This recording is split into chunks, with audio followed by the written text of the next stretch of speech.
No longer bound, no longer chained, no longer down.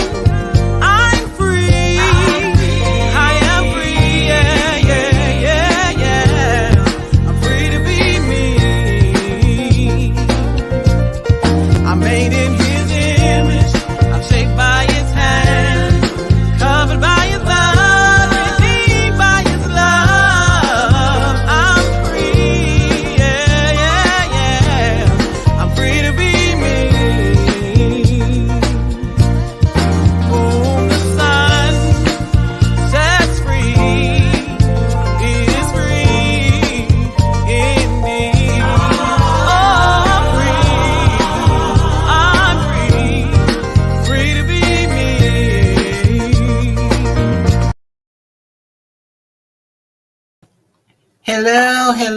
Hello, ladies and gentlemen, mainly ladies. I am back with another blurb from Girl Stop. And as usual, I sent my invites out late, but you guys normally get on in and out, come in during your lunch break, go back and look at it. And I'm so happy that you do that. I love that. As you come in, you got to say hey to me so I can know who's here.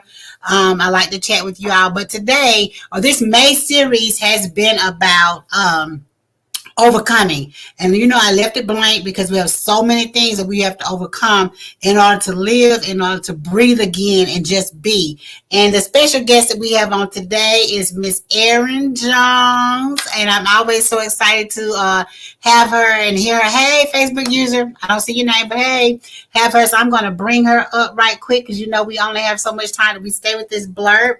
Hey, Miss Erin. Hi. How are you doing? How y'all doing?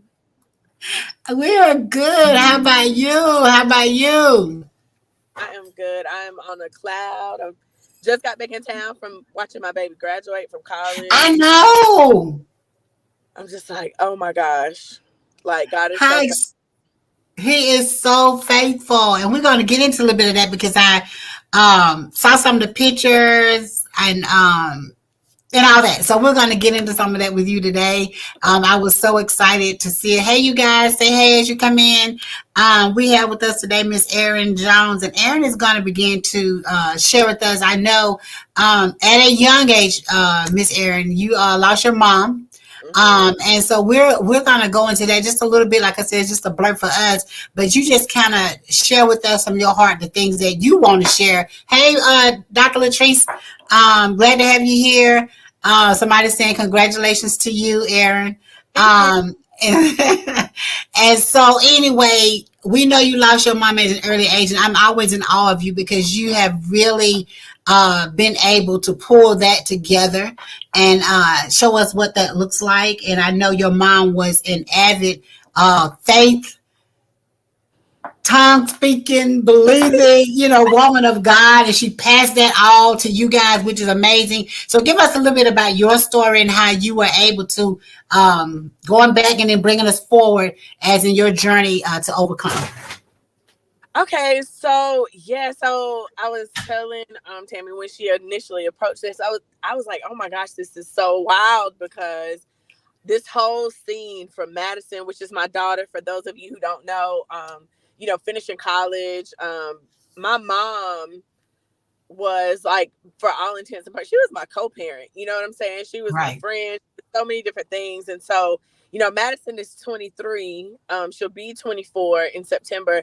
I was 24 when my mom died. So yeah, like to make it to this place, to this age, and the anniversary of her death is in 2 days. So my dad's death anniversary is tomorrow. It'll be 8 years, and then my mom's is the next day, and it's 18 years. So they died almost 10 years to the day apart. The biggest thing, when you were like, I've seen how been able to pull that together. Oh, it's been a journey to do that. From a faith perspective, because even though we in the church, we mean well when we offer support, sometimes we need a little bit more than what church can give. And so I don't really think I started working on my grief. She died in 2004.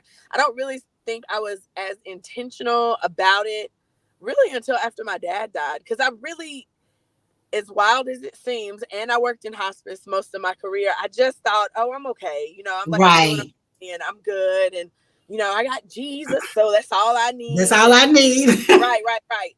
Even as a licensed therapist, you know, but those things that are ingrained in us so young, like with church, not really reaching outside of the church to get help Right. or whatever the case. So, you know, I'm always happy when I'm in settings like this where I'm with a lot of believers who can say, you know, I remember I faced a lot of anxiety behind that because she was such a pivotal voice, not just as my mom, but just a woman of God. And she gave me so much instruction and so Right. many different things. And I was so lost for so long. So I had always seen her, I always saw her keep going. So Right. it inspired me to keep going. But what I didn't see was her process her emotions like in a healthy way. I didn't Right. see her process them at all. So I thought she didn't have any. So then I thought, well, it must be something wrong with me because I'm so emotional about, you know, everything that's going on, particularly like her death. Because my daughter was 5 when that happened. So here I am, you know, a single mom, still have the support of my other family, but my mom, it was just something about her, and we never Right. close. And Right. so even at the sickest that she got, I never thought she would die. And we never Right. had conversations about it. And I don't think at the time, I think she was being protective. Um, I wish we would have had conversations about it, but then I'm like, you know what? She knew me so well. I would have been so anxious. I wouldn't have been able to handle. Right. I wouldn't have. I Right. know that about myself, like looking back now. So where I used to have a lot of anger for her, for like I felt like she just up and left and they said nothing to nobody and you know, whatever. But I know now, like I probably wouldn't have been back in school. I probably just would have fallen apart, to be honest. Right, right. I think a big thing, even as you're talking, is that Chris was asking me just the other day, what is the thing that I want to be known for, or what is the thing that's most important to me when it comes to parenting and mothering and whatever. And he said, and not just our kids, you've done it for so many people. And I think my answer to him was that I want to always leave. I want, of course, leave the foundation of believing in Christ, which your mom did definitely leave with you guys. And then also, I want to be able to leave them with wisdom, things that will shape their life even after I'm long gone. Sure. And so, you know, as I look at you now, and even as you may not have even realized it then, as you're talking now, is that still she left things that will shape you years and years and years later. And it's so funny that when we're going through traumatic moments or experiences, we don't realize that we're still being shaped, and those are things that will still sustain us long after. Like your mom, there are things that I'm just saying, like there are things that she left that even now you're drawing from those things and saying, hey, and Still. look how long that's been. So Dr. Latrice said on here, that's such a good observation, processing the emotions. I think I want to tag that right there, that sometimes as we're going through things and overcoming life situations, or as we're in the middle of them, we don't understand how to process our emotions. And like you said, the church means well, but we can't always get everything we need inside the church. Right. And I mean, and here's the thing, like if we are the church, we're everywhere.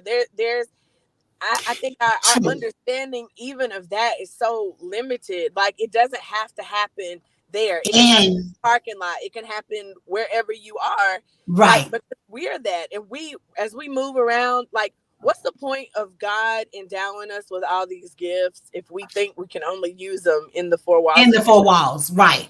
Come on And now. and so so that was always something to me. And I think that had my mom lived longer, I think she would have come to the realization and come to that revelation, because Yes. I have to say about her, she was very progressive. She Right. was very, Yes. like, ahead of her time in a lot of ways. And I think she just didn't get to live to that part, you know, in her experience on this side. But, you know, that's what it's for. Like you said, that's what legacy is for. So that I'll know, so that Madison will know, her children, Yes. and so forth. So, I mean, I just, like, I'm tripping. I remember I could have never talked about this and not been in tears. And not to say Right. after this show is over. I don't know. But Right. I'm open to that too, because I used to try to stop myself because I felt like having emotions, like it's almost like we want to be like this super subhuman Christian. And like people are observing us and thinking, and they're feeling so isolated with what they're dealing with. And they're thinking, well, this is bothering me and it's not bothering them. I got to up Right. myself, or I got to do Right. this, to be more of a believer. But Right. sometimes, like, you just got to go through it and you have to Right. feel, those feelings. I had to reach out to a lot of people. A lot of times, I'm thankful for people who were still here on this earth to mother me. To mother you. Yes. Ways that I needed it, because Yes. I Yes. did. I still need it. You Yes. don't ever. You might pay your own bills. You might do all of the things, but there are some things you will never outgrow. You'll still like, even though. Could you say that again? No, hush, Siri.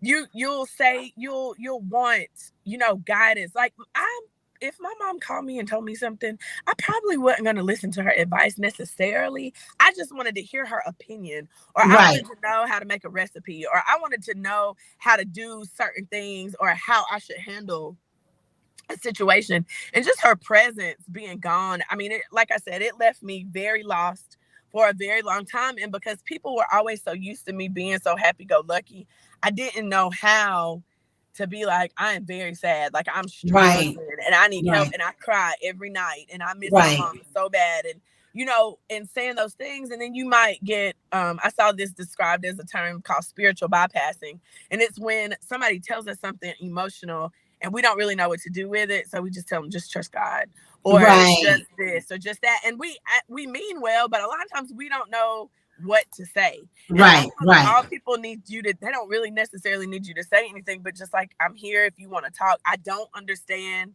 That's a good way to support grieving people. I've never been through this. I don't know, but Right. what can I, or ask them, what can I do to support you in this moment? What can I do? Right. Do you, because I don't know what to do. Right. And people Right. appreciate much more you being honest. Right. And then it kind of gives you time to think about what you need. What do I need to get through? Yes, and sometimes that's so hard for us to answer, because there are so many times that I've found that I cannot articulate what I really, really need. And I think just with you being here today is just giving us permission to say, hey, this is where I am, and this Right. is how I feel, and I'm struggling with how I feel about the situation, and I need permission to just be there in order to overcome it and bring it. I like that. I've never heard that spiritual bypassing. Hey, got me. I love Yes. that, whatever. And that we don't have to, sometimes we think when we're talking to people, we always have to have the answer and the solution. So being able to sit back and ask them, what do you need from me, or how can I help you, has been, that's a major piece to me. So being able to have us all hear this and put all this together to say, this is what I need. I don't know what I need. There were times, we don't know. And honest conversation. And I read what Dr. Latrice said, and she was like, that's why transparency is needed. Just like we have such a problem saying, I remember I used to work customer service, and they always say, don't tell the customer you don't know. And I said, okay, but so we had to find other ways to say that. I'm not sure about that. Let me get that with you. Let me get that information for you. Again. Yes. Keep you from saying, I don't know. Yes. But sometimes, like in real conversations, real heart to heart, you have to just be like, I'm not even sure what to do. I don't even know what I need. Let's think about this. Like that's the conversation. That's real. That's the conversation. That's real. Exactly. And just saying that, because sometimes we don't know, especially if you're in a space that you're not familiar with. I didn't know what I needed as a 20. First of all, I was 24. So I didn't know what I needed for life, let alone, how to become a matriarch, because I did, because I was the oldest girl. I look so much like my mom. I sound like my mom. My daddy was looking to me in that way, like, and I'm thinking, oh God, like, I don't know what I'm doing. I don't know. In general, from a motherhood standpoint, just everything. So reaching out and getting additional support and just starting to talk to people. By the time I started to talk, it was just tears and tears, like times that I probably wanted to and needed to cry and I didn't. because I was like, but I got to keep going to school, and I got to keep doing this, and I got to keep going. And you had And I Madison. never really, Yes. and struggling. I mean, Right. struggling, so depressed, so anxious, panic attacks. And then I started like my clinical program to become a therapist. I was getting triggered left and right, having to call my pastor's wife to pray with me because I had my first, I'll never forget, I had my first panic attack on my way home from school one night. And I don't think that there was anything in particular going on. I was just only 2 years removed from having lost her. Right. Because I started the program in 2006. And I remember calling Pastor Sheen. I was like, I just want somebody on the phone with me because I think I'm going to die, because my heart was beating so fast. I couldn't catch my breath. I was driving, but I was too scared to stop because I was like, I got to get home. Right. It was a lot. And so that was the start of a many-year struggle with anxiety and panic disorder. Yes, and all that, some of our traumatic experience, it comes with all of that sometimes, and having to and trying to deal with all that. But I just love the way that, God bless you, and you masterfully, have been able to come through that. You just don't know. I don't know. We never know how we're going to handle a situation, or if we could handle it with such grace. I think it's still a testament. We just had Mother's Day, I know, but I think it's still a testament to your mom as well. And those that you also connected up with. We say it all the time that you have to connect with the right people, to having your ear, to support you as well. I think you did an excellent job of that. I still think you're just young. Like, I'm like, she's just still, young to me, but God has blessed you, with such wisdom and grace. And I really love that. And you've gone through all that, the death of your mom, raising, little Madison. And, we've seen her just graduate from, what was Howard? Honey, she'll get mad. Hampton. She said Hampton, the please. real HU. They're rivals. So Hampton University. She finished. Thank you, Lord. And it was funny because yes, they had to wear pantyhose, and she hates them, and so do I. But my mom, that was like one of her things. Of course. So she had on pantyhose at graduation. I said that was Mama's way of pushing through, saying, "Girl, I see everything that's going on." I see everything. Yes. That is so amazing. Like you said, that the age that is all occurring, the whole thing is just so whatever to me. It's just crazy. It is. And one more thing. May 8th, I walked with my first degree, and May 8th, she walked with her first degree. Hello. And my mom was at my first graduation. She passed away 4 days after that. Yes. I mean, it's just so much, but it reminds me of the scripture that talks about building a memorial. So May is also Mental Health Awareness Month, and this is kind of where my journey with mental health, started. And I've been able, since that time, I had a group pre-COVID that had been running for 5 years. It was a free group to the public, just a grief support group where people could come and talk about their pain, right, talk about how difficult it is, how people don't know what they be talking about when they be saying certain things that we think is helpful. They're in a better place. Well, now they're not. They should be here. I mean, we talk about everything. Yes. Everything. Yes. So I'm trying to find a space, and I may start something virtual. I don't know. I'm just being prayerful about that, how to get that started back up. And so I'm over on my blurb again. Every time I bring some good people to my blurb, I go over on my blurb. So I normally do 15 minutes, but here we are. So one of the things that, you get people say, bless you, sister. I put up. Oh, thank you.